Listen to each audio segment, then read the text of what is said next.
James Wilson, a retired Army surgeon with PTSD, was having a peaceful afternoon at Memorial Park with his service dog, Duke, a gentle German shepherd trained to help him manage his anxiety attacks. Every Tuesday, they walked the same path, stopping at the same bench near the duck pond, a routine that brought James comfort after 3 difficult tours in Afghanistan. The repetition and predictability helped keep his mind anchored when memories threatened to pull him back into darker places. Duke had been with James for 4 years now, a constant companion who had sensed the subtle changes in James' breathing and heart rate that signaled an oncoming panic attack. The dog's training had cost nearly $30,000, funded by a veterans support program, but to James, Duke was priceless. The German shepherd wore his service vest proudly, a bright red fabric with Service Dog, Do Not PT, clearly visible against his black and tan coat. There was a particularly beautiful Tuesday in early October. The leaves were just beginning to turn, casting dappled golden shadows across the walking path. James had managed to sleep through the night without nightmares for the first time in weeks, and he felt almost at peace as he sat on his usual bench, Duke lying at his feet, alert but relaxed. The tranquility was shattered when a middle-aged woman in expensive athleisure wear and oversized sunglasses marched purposefully toward them. Her blonde highlights were immaculately maintained, her manicure fresh, and her expression suggested she was accustomed to getting her way. She stopped abruptly 3 feet from the bench, positioning her designer purse between herself and Duke as if it might serve as a shield. "Excuse me," she said, her voice carrying the practiced authority of someone used to managing homeowners association meetings, "but dogs aren't allowed in this section of the park. There's a sign right at the entrance. You'll need to leave immediately." James had encountered this type of confrontation before. He took a deep breath, feeling Duke press slightly against his leg in response to the change in his demeanor. "Ma'am," he replied calmly, "Duke is a licensed service animal. He's protected under the Americans with Disabilities Act and is allowed in all public spaces. I have his documentation right here."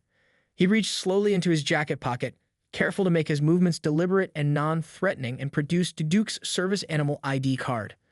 The woman, who would later be identified as Karen Wilkerson, a local real estate agent known for selling luxury properties in the area, barely glanced at the identification. Her lips thinned into a disapproving line. "I don't care what kind of card you have. That's clearly just something you bought online. My husband is on the city council, and I know for a fact that animals aren't permitted near the duck pond, but waterfowl are sensitive to predators." James felt the familiar tightening in his chest that preceded anxiety, but Duke shifted position, placing his head gently on James' knee. The pressure was grounding, and James focused on the warmth of the dog's contact. "Duke is highly trained and won't disturb the birds," James explained, his voice still level. "We come here every week without incident." Karen's face flushed with irritation at not being immediately obeyed. When Duke raised his head and turned toward her, sensing the tension, she flinched dramatically. "It just moved. It's aggressive," she exclaimed, her voice rising to a pitch that attracted the attention of nearby parkgoers.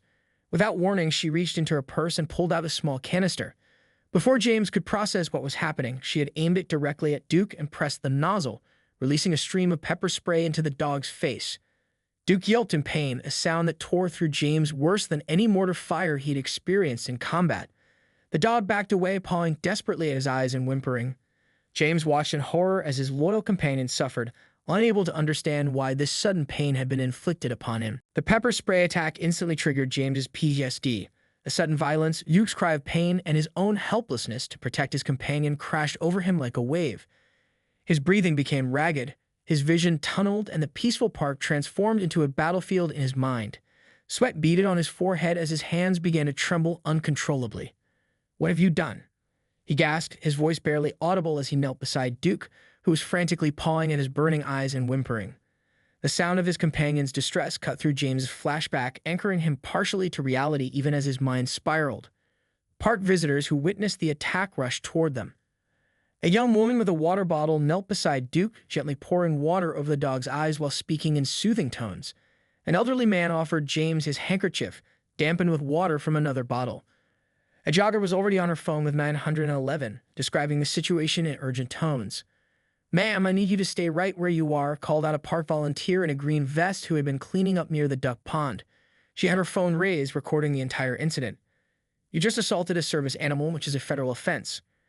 Karen's expression shifted from righteous indignation to defensive posturing. She straightened her designer jacket and adjusted her sunglasses, addressing the growing crowd rather than James or Duke. "That dog lunged at me," she announced loudly, her voice carrying across the park. "I felt threatened. Anyone would have done the same thing to protect themselves." She gestured dramatically at Duke, who was still whimpering as his eyes were being rinsed. Look at the size of that animal. It's clearly dangerous and shouldn't be around normal people. A murmur of disbelief rippled through the gathering witnesses.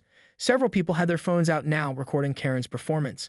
That's not what happened, called out a man walking his own small dog. The service dog was just sitting there. We all saw it. Karen's face flushed red beneath her makeup. You understand? I have rights too. I have a severe dog allergy. And this man is deliberately endangering my health by bringing that animal to a public park. 15 minutes that felt like an eternity to James passed before police and animal control arrived on the scene. By then, a park ranger had brought a first aid kit with a special eye wash for Duke, and the German Shepherd was resting with his head on James' lap, still trembling but more comfortable. Karen immediately approached the first officer, a stern-looking woman with her hair pulled back in a tight bun. "Officer, I need you to arrest this man immediately," Karen demanded, pointing at James. "He has an aggressive dog in a no-pet zone. He threatened me when I informed him of the rules." The officer looked past Karen to where James sat with Duke, then at the circle of concerned citizens around them. "Ma'am, step back, please. We need to assess the situation." After reviewing the video footage from multiple angles and taking statements from 7 different witnesses, the outcome was not what Karen had expected. The officer returned to where she stood impatiently checking her watch. "Karen Wilkerson, you're being issued citations for animal cruelty and interfering with a service animal, which is a federal offense under the Americans with Disabilities Act," the officer stated formally, handing Karen the paperwork. "Animal control will be filing an additional report, and you may face further charges pending their investigation." Karen's mouth opened and closed several times before she found her voice. "This is outrageous. You have any idea who I am? My husband plays golf with the police chief." She snatched the citation and stuffed it into her purse. "You'll all regret this humiliation. I have friends in high places, and I will make some calls." As she stormed off toward the parking lot, her designer heels stabbing into the grass, she failed to notice one particular witness who had stayed quietly in the background. Colonel Richard Martinez, commander of the nearby Fort Hillard Army Base, had recognized James immediately from his distinguished service in the 75th Ranger Regiment. The colonel pulled out his phone and made a call of his own. By 7 p.m. that evening, the first video clip of Karen pepper spraying Duke appeared on TikTok. Within an hour, 3 different angles of the incident had been posted, cross-platform shared, and viewed over 300,000 times. The hashtag Justice for Duke began trending locally, then regionally, and by midnight had gone national. A 15-second clip showing Duke's pained reaction intercut with Karen's false claims of being threatened was particularly viral, generating over 2 million views in just 6 hours. James, meanwhile, sat in the emergency veterinary clinic's waiting room, exhausted and still shaken. The staff had taken Duke for treatment immediately upon arrival, recognizing the urgency of chemical exposure to the sensitive membranes around the eyes. The clinic's social media manager, with James's permission, posted a brief update to their page. "We're currently treating Duke, a service dog who was deliberately pepper sprayed at Memorial Park today while on duty with his veteran handler. Duke is receiving specialized eye irrigation and anti-inflammatory medication. We'll keep you updated on his recovery." The post was shared over 50,000 times within the hour, with veterans groups especially active in amplifying the message. A GoFundMe set up by the clinic to cover Duke's treatment costs reached its $2,000 goal in 20 minutes, then kept climbing past $15,000 as people around the country opened their wallets to show support. Dr. Miranda Chen, the veterinarian handling Duke's case, posted an update just before midnight with a photo that would become iconic in the developing story. Duke, wearing protective eyewear that made him look like a canine superhero, sitting stoically next to James's chair in the exam room. "I'm pleased to report that Duke is responding well to treatment," her post read. "While the pepper spray caused significant irritation and temporary inflammation, we anticipate no permanent damage to his corneas or tear ducts. Duke has demonstrated extraordinary resilience, a true testament to the spirit of service animals. He's already focused on getting back to his job of supporting his handler." As Duke's story spread, internet detectives went to work. Karen Wilkerson's identity was confirmed when someone matched her face to her professional real estate profile on Red Oak Properties' website. Her specialty, according to her bio, was helping discerning clients find exclusive properties in the area's most prestigious neighborhoods. By morning, Red Oak Properties' switchboard was overwhelmed with calls. Their Google business listing had plummeted from 4.8 stars to 1.7 overnight, with hundreds of new one-star reviews making explicit references to the incident. The company's social media manager had temporarily shut down comments on all platforms after being unable to keep up with the flood of negative responses. Local news picked up the story for the morning broadcasts. Channel 7's reporter stood outside Memorial Park with the headline, "Service Dog Attacked. Local real estate agent faces backlash after pepper spraying veteran's companion scrolling beneath him." Sources tell us that Ms. Wilkerson is currently unreachable for comment, the reporter stated, microphone in hand. Red Oak Properties has issued a brief statement saying they are investigating the situation and that the alleged actions do not represent the values of our company. Karen, meanwhile, had retreated to her four-bedroom colonial in the Lakeside Estates neighborhood. After a sleepless night watching her professional reputation crumble online, she contacted Alan Brodsky, a high-profile attorney known for handling crisis management for wealthy clients. He released a statement on her behalf just before noon. "My client, Karen Wilkerson, has been subjected to an alarming online mob mentality based on selectively edited video clips that fail to show the complete interaction. Mrs. Wilkerson is a respected member of the community who reacted out of genuine concern for her personal safety when confronted with a large canine. She looks forward to sharing her side of this unfortunate incident and asks for privacy during this difficult time." The statement only fueled the fire. Hashtag Karen Pepper Spray and hashtag Entitled Karen joined hashtag Justice for Duke in the trending topics. Veterans organizations across the country began sharing educational content about service animals and the critical role they play in helping those with PTSD and other service-related disabilities. Colonel Richard Martinez sat at his oak desk in Fort Hillard's administration building, reviewing the incident report he compiled about yesterday's events at Memorial Park.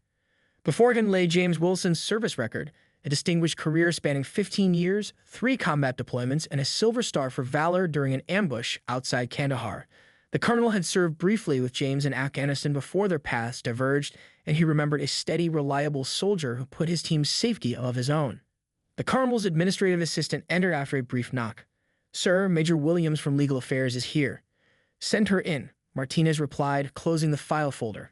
Major Sophia Williams, the base's senior legal officer, entered with a leather portfolio tucked under her arm. Her precisely pressed uniform and tightly secured bun gave her an air of consummate professionalism. "Thank you for coming on short notice," Major Martinez said, gesturing to the chair across from him. "Of course, sir. I've reviewed the videos and witness statements." She opened her portfolio and removed several documents. Interfering with a service animal is indeed a federal offense under the ADA, with penalties up to $5,000 and potential jail time. But there are additional avenues we can pursue here. The colonel leaned forward. "I'm listening."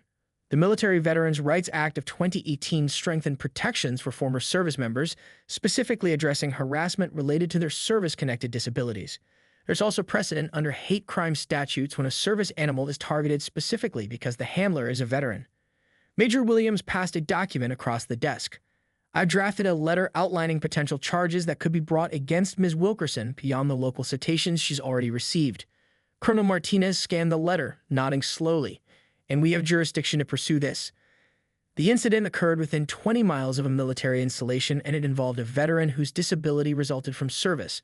That gives us standing to open an investigation at minimum. She tapped a manicured nail on another document. "I've also prepared a formal request for the civilian prosecutor to consider enhanced penalties under federal law." "Good work, Major." Martinez signed both documents.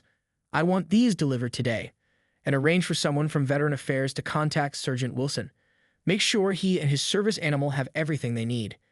By 10 a.m. the next morning, a courier in formal military dress uniform delivered a certified letter to Karen Wilkerson's home. The envelope bore the official seal of the United States Army Legal Services Agency, and the return address read Office of the Judge Advocate General. Karen, still in her silk pajamas and nursing her second mimosa of the morning, felt her stomach drop as she signed for the envelope. Inside, the letter opened with formal language that sent a chill through her.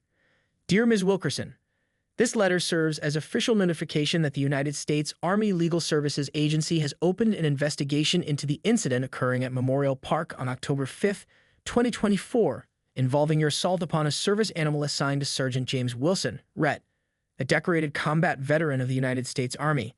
The letter continued with clear, unambiguous language detailing potential charges under various federal statutes, including the Americans with Disabilities Act, the Military Veterans Rights Act, and federal hate crime provisions.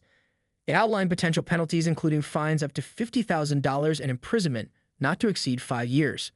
The final paragraph requested her presence at the Judge Advocate General's office at Fort Hillard for an official interview regarding the incident, noting that while this request was currently voluntary, failure to cooperate may result in the issuance of a formal subpoena.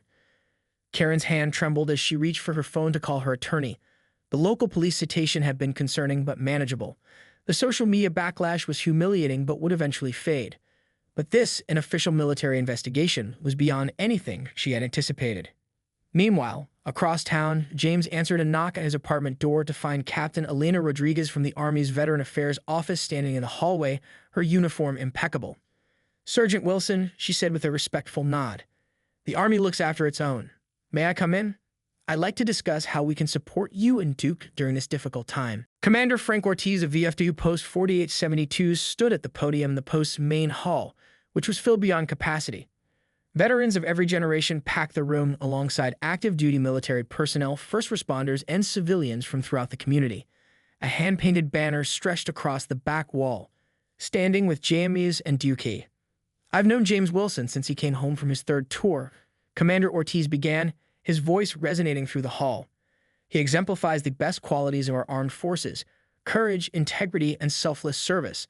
When one of our own is attacked, we don't stand by, we mobilize." The crowd erupted in applause as James and Duke entered from a side door. Duke, now fully recovered but wearing a protective vest with Service Dog, veteran companion emblazoned on both sides, stayed close to James' leg as they made their way to the front. Several veterans reached out to pat James on the shoulder as he passed, a gesture of solidarity that brought a lump to his throat. Commander Ortiz announced the fundraiser results on a large digital display that ticked upward in real time as online donations continued to pour in: $53,427, $53,450, $53,512. This money will not only cover Duke's medical expenses, the commander explained, but will help establish the Wilson Duke Foundation for Service Animal Protection, which will provide emergency medical care for service animals and advocate for stronger legal protections nationwide. James, typically uncomfortable with public speaking, approached the microphone with Duke at his side. He looked out at the sea of supportive faces and found his voice. "Duke saved my life more times than I can count," he said simply, his hand resting on the shepherd's head. "Not in combat, but here at home, when the memories get too loud. He's more than a dog. He's the battle buddy who never leaves my side." He paused, swallowing hard.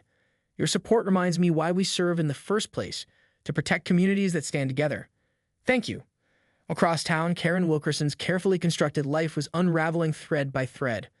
That morning, she had received an email from Maxwell Jenkins, the managing broker at Red Oak Properties. "Karen, after review of the recent incident and the resulting investigation, Red Oak Properties has made the decision to suspend your real estate license association with our firm effective immediately. This suspension will remain in place pending the outcome of all investigations. Your conduct falls grossly outside our firm's ethical standards and has brought significant negative attention to our brand." The email continued with instructions for turning in her company key card and the removal of her listings, which would be redistributed to other agents. Later that afternoon, a certified letter arrived from the Lakeside Estates Homeowners Association, which Karen herself had once chaired. The letter contained a formal censure for actions bringing disrepute to our community and levied a $1,000 fine for violation of community standards. Her phone rang as she was reading the HOA letter. It was Brenda Matthews, the PTA president at Lakewood Academy, where Karen's son attended 8th grade. "Karen, I'm calling as a courtesy before our emergency board meeting this evening," Brenda said, her tone clipped and formal. "The board will be voting on your removal from your positions on both the fundraising committee and as treasurer. Given the circumstances, we'd appreciate your voluntary resignation before that becomes necessary." Karen ended the call without responding and sank onto her designer sofa, the carefully selected centerpiece of her immaculate living room. Through the front window, she could see 2 news vans parked at the curb, waiting for her to emerge. Later that evening, desperate for a moment of normalcy, Karen slipped out her back door and drove to Hartwell's grocery on the other side of town, where she hoped she wouldn't be recognized. She had barely selected a shopping cart when an elderly veteran in a Korean war cap spotted her. He quietly abandoned his cart and walked out. 2 other shoppers followed suit, then 5 more. The store manager, realizing what was happening, approached her with a grim expression. "Ms. Wilkerson, I think it would be best if you left." The public shame and isolation were crushing for a woman whose social standing and community connections had defined her identity for decades. As she drove home in tears, Karen began to understand that some actions couldn't be fixed with a phone call to the right person or a strategically placed donation. 3 weeks after the incident, the conference room in the Riverside Hotel hummed with tense energy. Television cameras were positioned along the back wall, reporters with notepads filled the first 2 rows, and representatives from various veterans organizations occupied the seats to the right of the podium.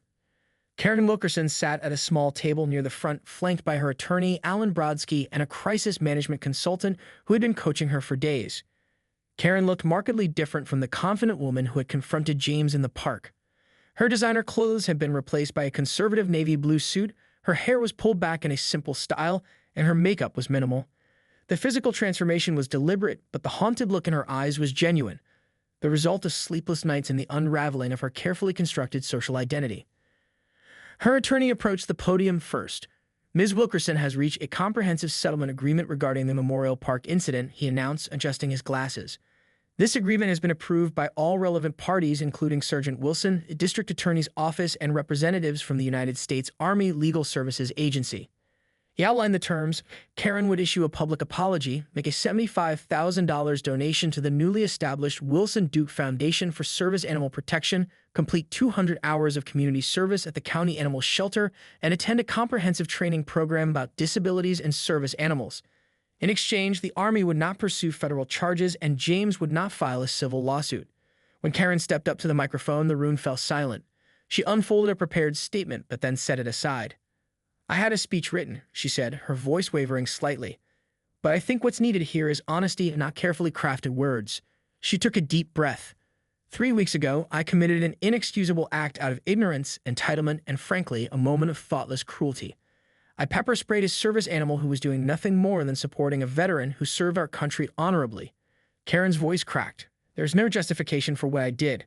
I spent my life believing that rules existed to protect people like me from inconvenience, that my comfort mattered more than others' needs, and that my status in this community entitled me to make judgments about who belonged where. She paused, collecting herself. I was wrong, catastrophically wrong, and I'm sorry, not just for the act itself, but for the pain it caused Sergeant Wilson and Duke. James sat in the front row, Duke lying at his feet. His face remained impassive as he listened, but he nodded slightly at her words. I've learned that my convenience never trumps someone else's basic rights, Karen continued, tears now flowing freely. And I've learned that our veterans deserve better than what I showed that day. I can't undo what I did, but I can promise that I'll spend the coming months and years working to become someone who adds to this community rather than someone who polices it for her own benefit. After the press conference ended, most of the crowd dispersed. Karen hesitantly approached James, who had remained seated. Sergeant Wilson, she said quietly, I know you have no reason to speak with me, but if you're willing, I'd like to hear more about your service and Duke's training. Not for any public reason, just to understand. To her surprise, James gestured to the empty chair beside him. For the next hour, in a nearly empty conference room, he told her about his 3 tours of duty in Afghanistan. He described the ambush that had left 3 of his squad members dead and had planted the seeds of his PTSD. He explained how Duke had been specially trained to recognize the signs of an impending panic attack and how the shepherd had pulled him back from the brink of suicide more than once. Karen listened without interrupting, finally understanding the magnitude of her actions, not just legally or socially, but humanly. 6 months later, on a crisp spring morning, James and Duke stood before a ribbon stretched across the entrance to a new training facility on the outskirts of town. A sign above the door read Wilson Duke Service Animal Training Center, with a subtitle, Supporting Those Who Served. A modest crowd had gathered for the grand opening, including several veterans with their service animals, local officials, and standing quietly at the back, Karen Wilkerson. She had